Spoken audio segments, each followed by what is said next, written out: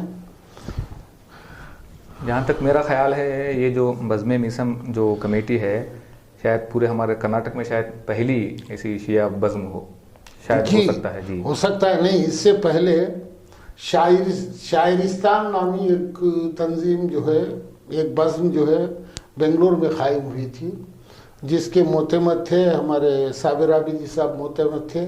صدر جو ہے طاہر عابدی تھے، جو بعد میں پاکستان چلے گئے.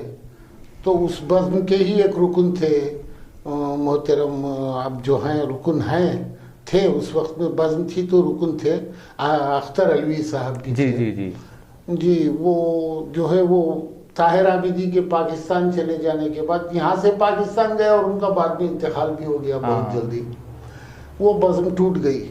لیکن اللہ کے فضل و کرم سے 40 سال کے عرصے کے، یعنی 38 سال سے زیادہ عرصہ ہو گیا بزم میسم آباد ہے اور چل رہی ہے. اور ہم نے کافی ترقی کی ہے ادب کے لحاظ سے بھی اور مادی لحاظ سے بھی، اور ہمارے پاس بھی اپنا خود کا اسٹوڈیو بن رہا ہے. انشاءاللہ ہر ہفتہ ایک پروگرام جو ہے نشر ہوگا یوٹیوب کے ذریعے. بہت اچھی چیزیں ہونا چاہیے، ساری باتیں قوم کی ترقی کے لیے. اشعار کا بڑا رول رہا ہے. جی اسی اشعار کی بنیاد پر علامہ اقبال نے قوموں کو اٹھایا ہے، قوموں کو جگایا ہے، قوموں کو بیدار کیا ہے. اشعار کا بڑا ایک رول رہا ہے قوموں کی ترقی میں. تو نام بھی دیکھیں کتنا خوبصورت چنا گیا ہے، یعنی نام جو رکھا گیا بزم میسم، جی حضرت میسم تمار کے نام پر جو ہے اس بزم کا نام رکھا گیا.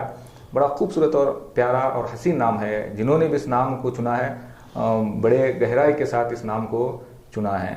میں آپ سے ایک سوال یہ کرنا اس نام کے تجویز کرنے والے جو ہیں صابر عابدی صاحب، ماشاء اللہ ماشاء اللہ، انہوں نے اسی سر جوڑ کے بیٹھے ہوئے تھے کہ ہم لوگ کے بزم انیس رکھیں، بزم دبیر رکھیں، کیا رکھیں. تو انہوں نے خدا نے ان کے ذہن میں ایک بات ڈال دی، ہدایت ڈال دی، مولا کا کرم ہو گیا. بڑا خوبصورت نام ہے. تو بزم میسم گیا تو ہم لوگوں نے اس کو قبول کیا. خدا جو ہے ان کو غریق رحمت کرے، باران رحمت ان کی قبر پر نازل کرے. پروردگار عالم جو بڑا خوبصورت، بڑا پیارا اور حسین نام جو ہے انہوں نے چنا ہے.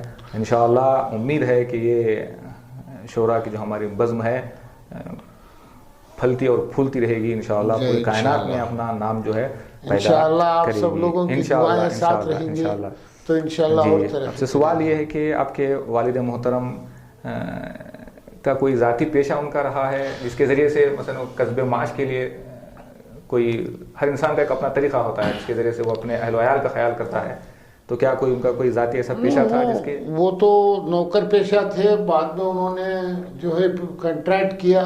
جی جی نوکری کو چھوڑ کے کنٹریکٹ کیا، اس میں بہت نقصان اٹھانا پڑا. پھر نوکری میں داخل ہوئے، پھر چھوڑ دیا، پھر چھوڑ کے کھیت وغیرہ کھیتی کی، پھر نوکری میں داخل ہوئے، آخر میں وظیفہ یاب بھی ہوئے. پھر وہ کھیت جو ہے تالاب کی نظر ہو گئے تو اس کا کچھ پیسہ ملا تو آخر عمر میں انہوں نے جو بہت سارے فلاحی کام کیے ان پیسوں کے ذریعے. جی جی تو ایسے ہی چلتا رہا. لیکن ویسے جو ہے ہم لوگوں نے تکلیف نہیں دیکھی. جی جی جی یعنی کبھی آپ کے والد صاحب کے ہوتے ہوئے کبھی تکلیف کا احساس نہیں محسوس کی. جی بالکل احسن، خدا غریق رحمت کرے. میں چاہوں گا کہ آپ کو کوئی چیز ایسی یاد ہے جو سفر کے حوالے سے جو آپ کے والد محترم نے سفر کیا ہو، یعنی ہمارے ہندوستان سے ہٹ کر کئی دوسرے جو ممالک گئے ہوں، یا جو ہے؟ نہیں، کوئی ملک نہیں گئے. ان کو اپنا ملک اتنا عزیز تھا کہ وہ کہیں جانے کے لیے تیار ہی نہیں ہوتے تھے.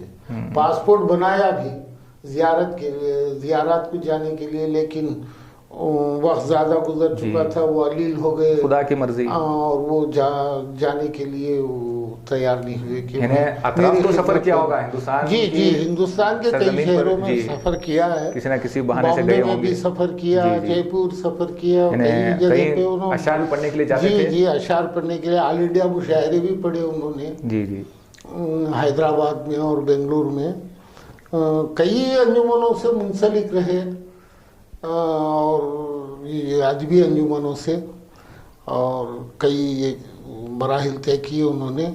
ریٹائرڈ ہونے کے بعد 58 اس وقت میں 58 کی عمر میں، آج 60 ہے ریٹائرمنٹ کی، یہ جو ہے عمر جو ہے اس وقت 2 سال کم تھے، 58 کی عمر میں انہوں نے ریٹائرمنٹ لینے کے بعد میں MA پاس کیا اردو میں۔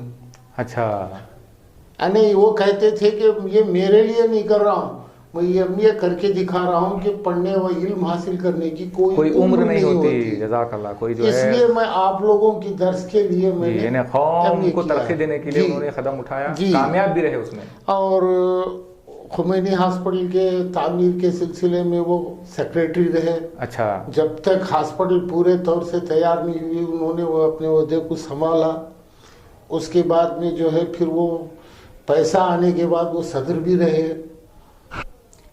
اچھا، اور ہاسپٹل کی جو ہے کچھ تعمیر نو بھی کروائی، کئی کمرے بنوائے اوپر۔ پھر تو وہ ان کے جو علالت کی وجہ سے انہوں نے وہ کام چھوڑ دیا، اور 1996 یعنی 22 اپریل 1996 اسی ذی الحج کا مہینہ، یعنی 3 ذی الحج 1416 سنے ہجری میں ان کا انتقال، یعنی ماہ ذی الحجہ میں ولادت ہوئی، جی ماہ ذی الحجہ میں جو ہے وفات واقع ہوئی ہے، خدا غریق رحمت کرے۔ اب سے سوال یہ ہے کہ انجمن کے حوالے سے مرحوم کی کیا خدمت رہی ہیں؟ انجمن ہی نہیں، گاؤں میں کسی کا بھی چھوٹا بڑا کوئی بھی خزیہ ہوتا، آپ ہی اس کا تصفیہ کرتے، یعنی خزاوت کرتے، لوگوں کو ملاتے، کسی کو جھگڑتا ہوا دور ہوتا ہوا دیکھ نہیں سکتے تھے۔ انجمن کا معاملہ آیا تو انہوں نے جو ہے انجمن کی ایک باقاعدہ اس کا دستور العمل جو ہے مرتب کیا، جو آج بھی رائج ہے۔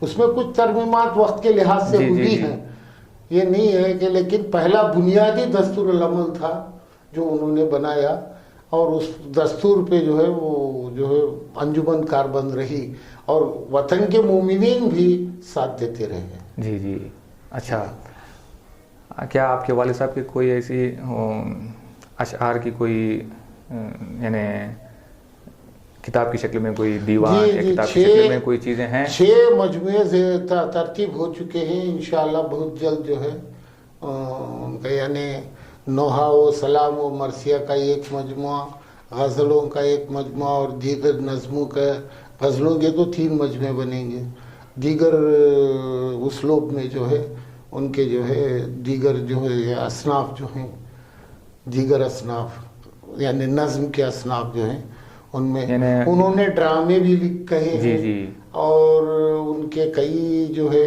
مضامین بھی ہیں جو انشاءاللہ بہت جلد منظر عام پر آئیں گے، ایک ایک کر کے دھیرے انشاءاللہ منظر عام پر آنا چاہیے، مفکروں کی فکر، شعراء کا لیکن کلام۔ انہوں نے بزم کے لیے ایک دعا دی، واقعی وہ دعا جو ہے آج تک کارگر ہے، بزم میسم کی خوشبو اڑی دور تک، نکتہ کرنے کو سب نکتہ داں گئے۔ واہ واہ واہ۔ تو انہوں نے وہ کہا، اور شاعری کے سلسلے میں بھی کہا تھا کہ کون کہتا ہے مجاہد شاعری اچھی نہیں۔ حسن جی۔ اور کوئی اشعار آپ کے والد محترم کے قوم کے حوالے سے یاد ہے؟ کوئی پیغام کا ایک خطا میں پیش کرتا ہوں کہ انہوں نے کہا کہ اللہ کا کلام سمجھنا محال ہے، اللہ کا کلام سمجھنا محال ہے، سادہ سا ہے پیام سمجھنا محال ہے، امت رسول پاک کی فرقوں میں بٹ گئی، ایک لفظ ہے امام سمجھنا محال ہے. یعنی اتحاد بین المسلمین کے لیے وہ بہت تڑپتے تھے کہ یہ فرقہ بندی اسلام میں نہ رہے. قرآن کی طرف بھی انہوں نے دعوت دی ہے جی شعر میں، اور جو ہے اور امامت کی طرف بھی انہوں نے جو ہے لوگوں کو مدعو کیا ہے. ایک سوال آپ کی خدمت میں یہ ہے کہ نجی زندگی میں، گھریلو زندگی میں، فیملی لائف میں ان کا کردار کیا تھا، اخلاق، ان کا رویہ؟ گھریلو زندگی میں وہ جو ہے اخلاق کے لیے، جھوٹ کے لیے اور کچھ بھی ہو وہ بہت سخت گیر تھے. البتہ بڑے پیار و محبت سے انہوں نے اپنے بچوں کو، بھائی بہنوں کو دیکھا، سب کو ایک ساتھ رکھا، کسی میں جھگڑا ہونے نہیں دیتے تھے. فوراً ان کے جو ہے ملا دیتے تھے کہ کسی کا جھگڑا. اولاد کے لیے بھی انہوں نے جو ہے کوئی دو رخ نہیں رکھا، جو ہے سب کو ایک سا نظر سے دیکھتے تھے. اور جو ہے وہ انصاف پسند تھے، جھوٹ کو برداشت نہیں کرتے تھے. جی احسن. جھوٹ کوئی کہتا، بچپنے میں جھوٹ کہتا تو وہ بہت سخت گیر تھے اور بے خوف اور بے نڈر تھے. اور کوئی بچہ اگر ڈرنے کی، بزدلی کی بات کرتا تو وہ میرا بیٹا ہو کہ تو بزدل ہے، یہ جملہ استعمال کرتے تھے. یعنی ہمت افزائی بہت کرتے تھے اور تعلیم کو فروغ دینے کے لیے زیادہ جو ہے وہ ترغیب دیتے تھے. تعلیم کے حوالے سے ان کے کیا کیا ارادے تھے، کیا سوچ تھی ان کی کہ قوم کو کس بلندی پر وہ دیکھنا چاہتے تھے؟ تعلیم کے حوالے سے کیا کام کیا انہوں نے ہمارے وطن میں؟ قوم کو کی اکثریت میں جو ہے آئی اے ایس آفیسر دیکھنا چاہتے تھے کہ قوم میں آئی اے ایس آفیسر رہے، ڈاکٹرز رہے، انجینئرز رہے، بڑے بڑے عہدوں پر فائز ہوں. ماشاءاللہ اب کچھ وطن عزیز کے کچھ نوجوان ڈاکٹر ترقی کر رہے ہیں، لیکن جو ہے یہاں کی تعداد کے حساب سے وہ پھر بھی کم ہے. جی احسن. اور ترقی چاہتے ہیں، ہم بھی وہی چاہتے ہیں کہ آگے بڑھے، نوجوان بڑھیں، قوم ترقی کرے، آئی اے ایس آفیسر تیار ہو، آئی پی ایس آفیسر. انشاءاللہ جوانوں میں جذبہ یہ آ رہا ہے. آج کا یہ پروگرام بڑا خوبصورت رہا، حسین رہا. میں آپ کا شکریہ ادا کرتا ہوں کہ آپ تشریف لائے. انشاءاللہ میں آپ کا بھی شکریہ ادا کرتا ہوں آپ کو بار بار انشاءاللہ زحمت دیں گے. اس لائق سمجھا کہ جو ہے ہمارے بارے میں کچھ، جو ہے ہمارے والد صاحب کے بارے میں کچھ معلومات لوگوں تک پہنچائیں گے انشاءاللہ. آپ ہمارا ذریعہ بنے ہیں، آپ نے ہماری دل کی آواز کو سنا ہے، تو اس لیے ہم آپ کے بھی شکر گزار ہیں اور ناظرین کے بھی شکر گزار ہیں جنہوں نے ہمیں غور سے سنا اور جو ہے پذیرائی کی. ناظرین، آج کا ہمارا پروگرام یہیں پر ختم ہوتا ہے. انشاءاللہ کسی اور خاص پروگرام کو لے کر ہم آپ کی خدمت میں حاضر ہوں گے. اس وقت تک کے لیے خدا حافظ.